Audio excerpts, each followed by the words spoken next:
අද ගොඩක් ලස්සන දවසක්.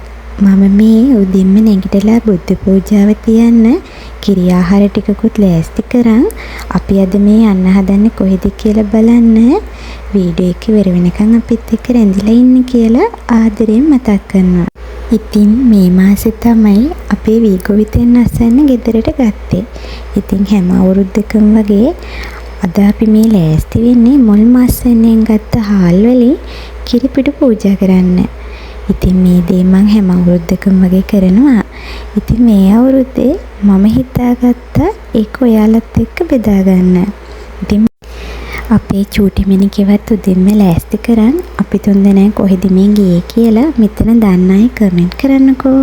අපේ චූටි බබාව අපි මෙහෙම එක්කන් ගියාට අද එයා බණ්ඩි ඉන්න කාලේ බණ්ඩියට එන්න කලින් කාලේ අපි දෙන්න හිතට සැනසීමක් ඕන වුණාම හේතුවක් නැති වුණත් මෙතෙන්ට ගොඩක් වෙලාවට යනවා. ඒ දැන් තියෙන කාර්යබහුල බවත් එක්ක නිතරම වගේ යන්න බැරි වුණාට ඇත්තටම තමන් අදහන ආගම මොකක් වුණත් පන්සලට පල්ලියට දේවාලෙට මේ කොතරට ගියත් හිතට දැනෙන පුදුම සැනසීමක් සතුටක්.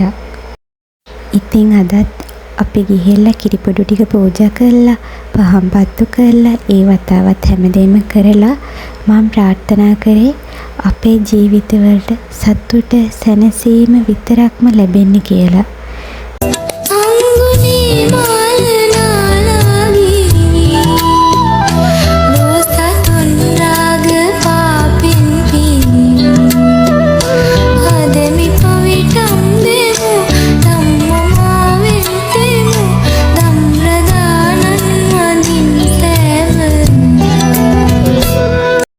අපි ඉතින් ඒ වැඩ ටිකත් කරලා එන ගමන් බීච් එක පැත්තට ගියා පොඩි රවුමක්.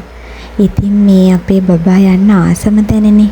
එයාට ඉතින් බීච් යනවා කිව්වොත් වෙන මොකුත් ඕන නැහැ. හිතේ හයිය ඔබගේ මහා මෙරකටත් සමයි නිතර වින්දේ දුකමයි මහා පොළව ශාන්සී.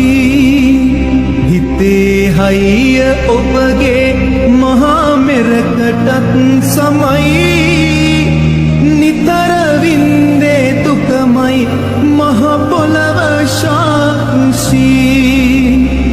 නුහුලනා වේදනා ලෝකයට හොරෙන් සංගවලා හිනෙහුණා පුදුමයත් නෙයයි. මව්සෙනේ හස විටකදී මහා සාගරය වෙනි.